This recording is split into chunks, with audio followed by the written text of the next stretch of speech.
Os desafios, as dificuldades fazem parte da vida de todo ser humano. E como cristãos, nós devemos entender que lugar Deus ocupa diante desses sofrimentos. Vamos refletir agora sobre esse assunto no quadro Bons Conselhos. O sofrimento, a dor fazem parte da nossa vida enquanto seres humanos, no nosso dia a dia. Por conta disso, no nosso Bons Conselhos deste domingo, nós vamos falar onde Deus está no sofrimento humano com o Padre Fábio Fernandes. Padre, seja bem-vindo ao programa Em Tuas Mãos. É um prazer recebê-lo aqui. Olá, querida, tudo bem? Alegria minha e, sobretudo, voltar a falar com os irmãos e irmãs telespectadores que são atingidos por esse programa tão querido Em Tuas Mãos, produzido pelo setor de comunicação de nossa arquidiocese. Então, para mim, é uma honra muito grande estar aqui com vocês. Padre, o que é a dor na concepção cristã? É difícil falar sobre, porque dor é uma realidade muito pessoal, muito íntima, né? Mas, de início, é bom lembrarmos que o sofrimento, a dor, a dificuldade, é uma realidade presente em todo ser humano, independentemente de sua crença. Só que para nós cristãos, a dor ela é ressignificada, sobretudo a partir da cruz de Cristo, quando nós entendemos que Ele traz consigo, traz sobre si todas as nossas dores, para que dessa forma, na experiência da cruz, ela seja ressignificada, sejamos redimidos para reencontrarmos a paz. Então a dor é uma realidade do ser humano, mas que em Cristo ganha significado e a partir dela vamos em seguida para a experiência da ressurreição. E por que então é necessária, que a gente sinta e passa por algumas situações no nosso dia a dia, de sofrimento? Vamos entender que, por primeiro também, que não é castigo. Nós não podemos alimentar a ideia que por muitos anos foi alimentada pelos nossos antepassados. Aqui eu não estou dizendo que eles tiveram culpa ou não, mas nós não podemos mais alimentar a ideia de um Deus punitivo, de um Deus que castiga, de um Deus que está na sua glória sentado, dizendo que aquele ou aquela irá sofrer. Não, é um traço da nossa humanidade. Dessa forma, nós vamos, pelo sofrimento, entender que iremos crescendo passo a passo. E como eu disse no início, cada um sabe onde lhe dói, cada um sabe o tamanho, a intensidade da sua dor. Mas pela fé, a dor que nós sentimos, vez ou outra, ou sempre, ou de forma estendida, será sempre entendida como um processo de purificação, de transformação, de maturidade, para que nós nos tornemos pessoas melhores, pessoas segundo a vontade de Deus. E como os exemplos de Jesus, eles nos mostram o caminho para amenizar essa dor. Eu trouxe aqui os textos do livro de Jó, que é uma grande poesia. É um texto que fala assim, de forma muito bonita a experiência da dor, a experiência do sofrimento, da dificuldade. Jó chega a dizer: nu eu saí do ventre de minha mãe e nu para ele voltarei. O Senhor me deu tudo, o Senhor tudo me tirou, bendito seja o nome do Senhor. O texto de Jó trata sobre o sofrimento, nos fazendo entender que, embora às vezes tenhamos tudo, por algum percalço da vida podemos perder tudo, menos a fé, menos a consciência de que Deus é aquele que nos sustenta em todos os momentos da vida, de modo especial nas situações adversas da vida. Então Jó, que foi posto sobre o fronte, sobre a tentação do inimigo, ele na verdade foi tentado no sentido de crer ou não crer em Deus. E aí nós temos que ter um cuidado muito grande quanto ao sofrimento, de não acharmos aquela ideia equivocada de que quem tem Deus não tem sofrimento. Quem não tem Deus terá todos os sofrimentos. Não, Deus não age dessa forma retributiva conosco. É uma realidade da vida humana, nós passamos por ela e Deus é conosco em todos os momentos da vida. Quer sejam momentos tristes, quer sejam momentos felizes. E Jó sai vencedor justamente por isso, porque ele que tinha tudo, de repente perdeu tudo, mas manteve-se justamente com aquilo que é mais elementar, mais essencial, a sua fé.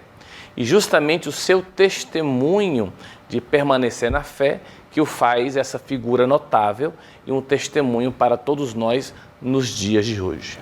E assim como Jó, como nós podemos usar essas situações de dificuldade para nos aproximar mais de Deus, mais de Jesus?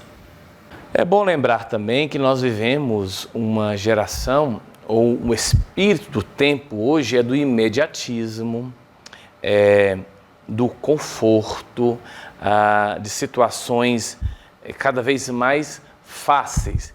Não há nenhum pecado nisto. Por exemplo, você é muito jovem, mas talvez quem esteja em casa nos acompanhando sabe muito bem a dificuldade que era para ter em casa, por exemplo, o gás de cozinha. Muitas pessoas tinham que ir buscar o facho de lenha, preparar o fogão, e hoje as facilidades são inúmeras, né? Até mesmo fogões elétricos, etc.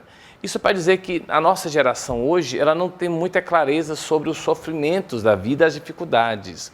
E diante do imediatismo, nós podemos perder a noção ou a oportunidade de ver no sofrimento uma escola de aprendizado, uma escola de intimidade, uma escola de proximidade com Deus e ver Deus também nas situações difíceis e não alimentar a ideia de que Deus nos abandonou, que Ele nos castigou. Teve um momento muito importante e que marcou, dentre tantos e tantos, no período nazista, nos campos de concentração, um pastor protestante, um grande teólogo chamado Dietrich Bonhoeffer.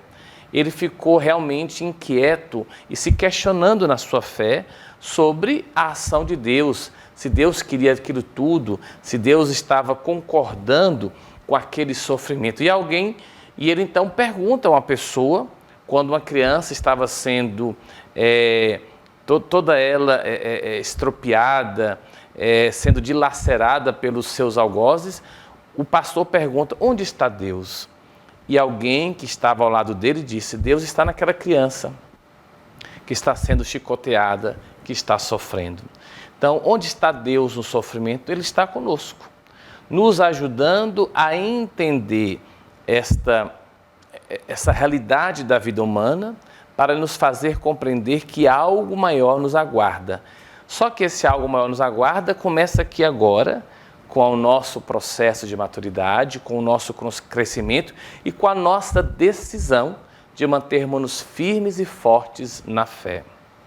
Padre, e de que forma, a gente pode estar fazendo para amenizar essa dor aqui na Terra?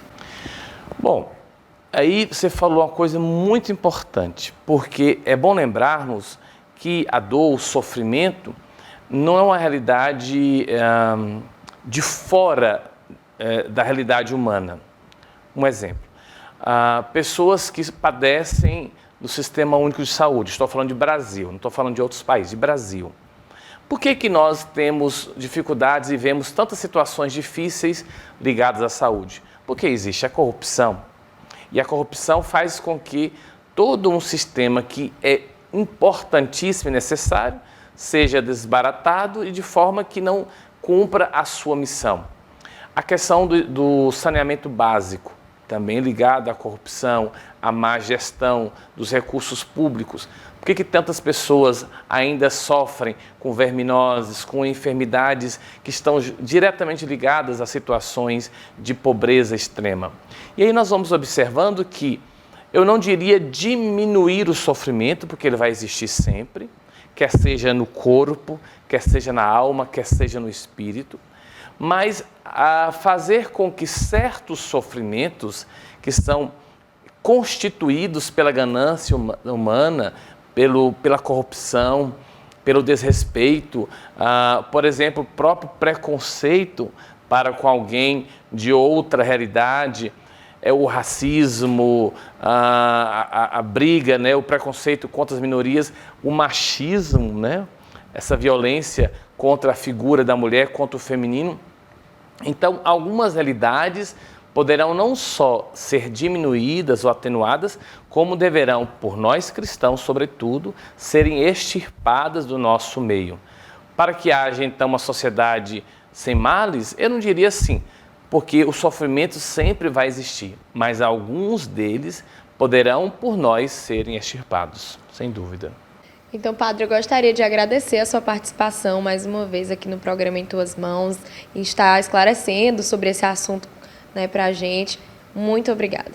Eu que agradeço, quero concluir esse momento, esses bons conselhos, justamente falando sobre a questão da perseverança, né? São Paulo, na segunda carta aos Coríntios, no capítulo 11, nos versículos 20 seguintes, vai dizer isso. Ele sofreu, ele foi chicoteado, ele foi picado por cobras, ele foi assaltado, ele recebeu chicoteado, enfim, uma série de dificuldades provenientes de sua missão e provenientes da dureza do coração humano, mas em meio a todas essas circunstâncias, ele perseverou e mais, em Deus, pela fé, encontrou alegria e renovou sua esperança em dias melhores. É o que eu desejo, meu bom conselho é este, que nós consigamos perseverar, ter fé, manter viva a nossa esperança de que dias melhores irão chegar. E isso depende de mim, de você e de você que nos acompanha.